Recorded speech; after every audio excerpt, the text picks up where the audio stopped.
Okay, so welcome to Beyond the Roll. We're going to get started. Some of you played with me before, some of you have not. There are some things you should know. One, I like realism in my games, so I believe that if your character is going to do something, it should be based in some semblance of reality. It doesn't have to be precise, but think about the real world, what will potentially happen. So things like this, if you decide to blow up a convenience store, the cops are going to show up. Okay, so expect the cops. If you are a vigilante, you break into some place, expect that they're going to have an alarm system on their building. So you should prepare for those sorts of things. So there's a certain level of realism you should expect. Excuse me. Now, that being said, this is a superhero world. The way my world was originally formed, it is a mirror of Earth to a degree, without any of the standard political figures or whatnot. They have their own president and whatnot. But it was originally a part of the multiverse. And the multiverse was made up of Earths, of various games that we were playing at the time. And the players went through a series of events that ended up collapsing the multiverse into one dimensional space. And that is the Earth that you are on. It is larger than the Earth that you know. The cities are larger than you remember from this Earth. It's slightly futuristic in technology, so you'll see a few things that are a little different. The way the world works is that people are aware that there are superpowered people in the world. They may or may not have seen them. There are also those who don't believe that they're superpowered people, but those are like your deniers. They're like, it's the government, or they're aliens, or whatever else.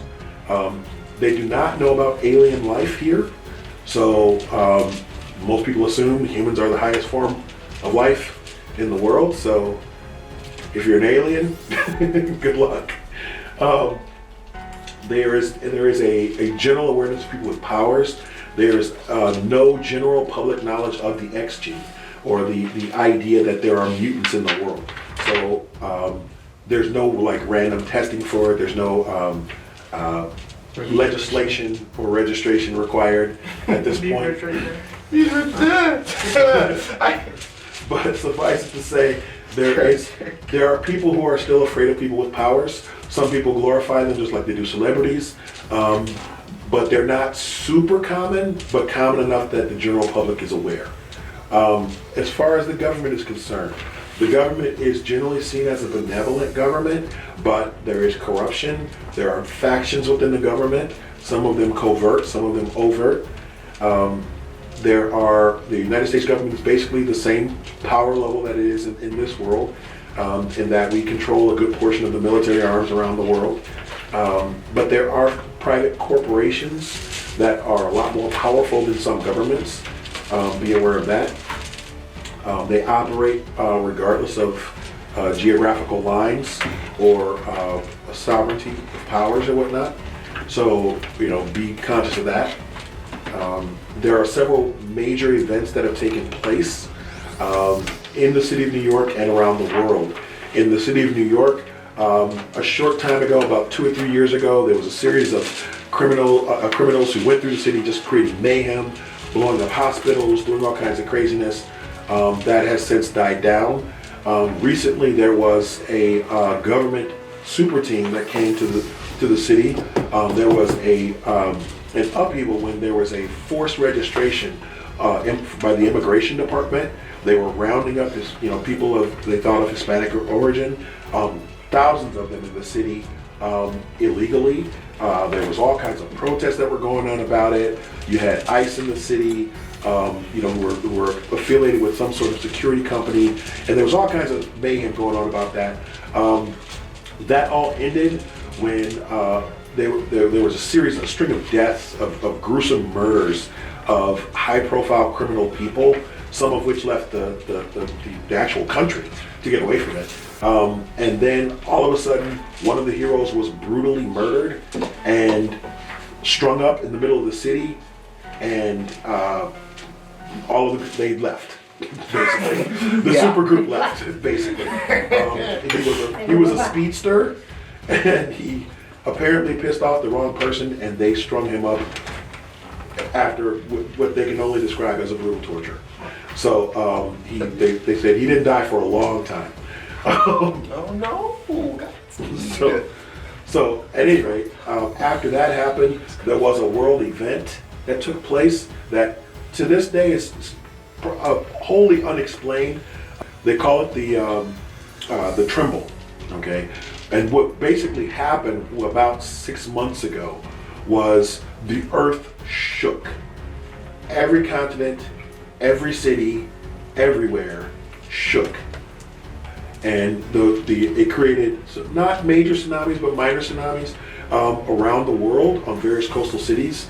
There was some damage, but nothing, by the time the ripples reached like New York, and it was out in the middle of the ocean is where it originally took place, or so they say. And those ripples basically rippled out across the globe, and everyone felt it.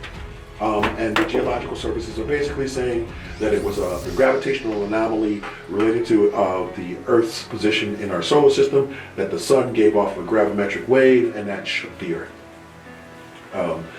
So the public, as far as the public is aware, that's all that happened. Since then, there have been no major upheavals in the city of New York. The normal criminal activity has been present. So for heroes, you've been doing your normal stuff. There's been an uptick in gang activity recently. There was a couple of news stories that hit the news recently. One of which was the businessman / reported mob figure Anton Russo returned to the United States to find his apartment had been destroyed and was very angry about it and decided he was going to go on a rampage. But basically, it's fairly returned to normal. There's a few new things going on. There's some protesters that have been tagging various buildings in the city with things like real and not real, all kinds of crazy stuff like that. There's a new group of vigilantes that are out. They're teenagers. They call themselves the Purifiers, and most of them are teens or young adults, and they usually dress in all white. And they go around the city and they basically are like policing themselves. The cops are very irritated with them because they show up everywhere. It's like a movement almost that they're going to purify the city of New York and, purify, the criminal activity. And the police are more worried about the fact that these are a bunch of young kids who are crossing hairs with gangs and real criminals. So there's a lot of worry about that. So there's a lot. That's pretty much the gist of what's been going on. Nothing other than the news stories that I sent you. Did everyone read those? Mm-hmm. I think I did. Maybe. Weird ones. I know. I read my news story because I reacted to them. Yeah. There was the blind woman who regained her sight. There was the purification of the water system in Detroit. Right. Yeah. Yes. So happy I for read those that. people. Yeah. So happy for those people. Yes, but That's a did they good get thing. flipped? They deserved it. In that No, Detroit was a bigger problem. Yeah. Detroit was a bigger problem. Detroit was a bigger problem. In this game, the reason why it was a big issue was because the Detroit water system was tainted by a drug that's very popular in the United States right now called Magic. And it's like this glittery powder that gets you super duper duper high. And it's addictive. And highly, highly addictive. So the entire city of Detroit was addicted to this substance for probably the last 4 years. How big is Amberdyne? Say again? How big is Amberdyne? Is it like a huge corporation? Amberdyne is actually, it's fairly large. It's a medical conglomerate, but it basically got that way by purchasing a number of others. So it just came out of nowhere as far as its popularity. It's bought up a whole bunch of other medical networks to combine it into its own. So it's actually not an old established organization. It just bought up a bunch of organizations, restructured them and relabeled them. So it's like it bought up the Henry Ford medical system and labeled it Amberdyne and then retooled it with new supplies. So there are a number of medical breakthroughs they've been responsible for recently. They're very, they seem to be very keen on human augmentation or human improvement. So they're working on cures for blindness, cures for deafness. They've been said that they're working on a cure for cancer. That they've had some serious progress with nanotechnology. So there's a lot of medical things that they're working on that people are really excited about. Any other questions before we get started? Just selfishly, I want to know what the Current political relationship. climate is between the United States and Russia. The current political climate is similar to what it is now, Right on. in that the governments do not trust one another. They are not friends. Right, but there's no barred travel or anything like that. There's no barred travel. Their diplomats are still allowed here. You have a work visa here, Right. so it's not an issue for you. Right, okay. But again, you get watched. Every now and again, you see some people standing around listening to conversations. And things like Raise a that. cup of coffee. So, and remember, like I said, you guys will decide whether or not you have a secret identity or not, based on what you keep secret and what you don't. If you reveal your secret identity to the public, you will decide whether or not your secret identity remains secret by your actions. If you do things like, I'm going to be on the street in front of an ATM and I'm going to pull my mask off and go, fuck you guys, then guess what? You're going to be on the 7 o'clock news, is what I'm saying. No, because people think that you're purposely getting rid of my secret identities. I'm not. I'm simply saying that there are things that happen in the game that are going to... Sometimes you just... Sometimes people just make mistakes. And if you do, your identity will no longer be secret. Which, for some people, isn't that big a deal. Okay? If you're wanted by an organization and your identity becomes public, they're coming looking for you. Expect it. Okay, I will tell you guys, as I've told those who played with me for a while know, while you're doing what you're doing, my bad guys are doing what they're doing. Do not think that if you guys lollygag and take your time, that my bad guys are just going to sit around and go, I wonder when the heroes are coming. That's not how this works. My guys are going to do what they do. So you guys will either investigate things and find out things, or you will wait until it happens and then find out what happened afterwards. So I encourage you to actively look into things that you find of interest, or that may or may not be of interest to you. All right? Any final questions before we start? Okay. Who here? Do we have, do we have contacts? I offered that. It was suggested that I not. Are you guys reconsidering that as a group? Y'all don't want contact? What define contact? People you can rely on within the city, a friend, someone you can rely on for information. I have one in my backstory. Then you that is not the same. You need one. You need one in game mechanic. You need Stan to know who they are so that he can make them an actual And person you that can was- actually call. And that was the issue. It's more Yeah, for just people that overcomplicated. haven't played his game before. All right, that's fine. So I mean, if like. All right, we I'll could make say- them in game. That's fine. That's fine. That's what I was cool. gonna say, if we could make them in. I'll just go okay, make I mine got directly. 4 brothers. I'll make mine direct.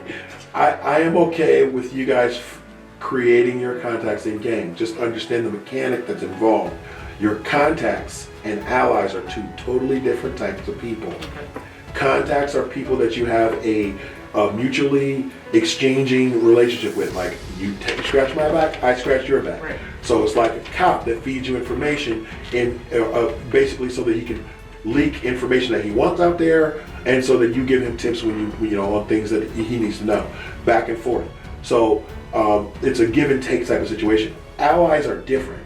Allies are people that when you call and say, hey, there's a body in my trunk, they're like, all right, my shovels are in my garage, I'll meet you out where we buried the last one. You know what I mean? So it's those are your allies. Those are your people who are going to have your back no matter what. That's family. That's your childhood friend.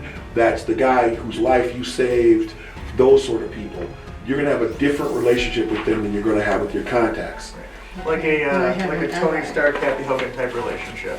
Say again? Like a Tony Stark, Happy Hogan type relationship. Right, It's like that- we are each other's, yeah. Right, that's your boy. That's the one you can count on when you can't count on anybody else. Yeah. All right, well, I will do this. I'm going to give you the same advice that I give all of my players every single time. Please pick up your character sheet and read it. Know what is on your character sheet.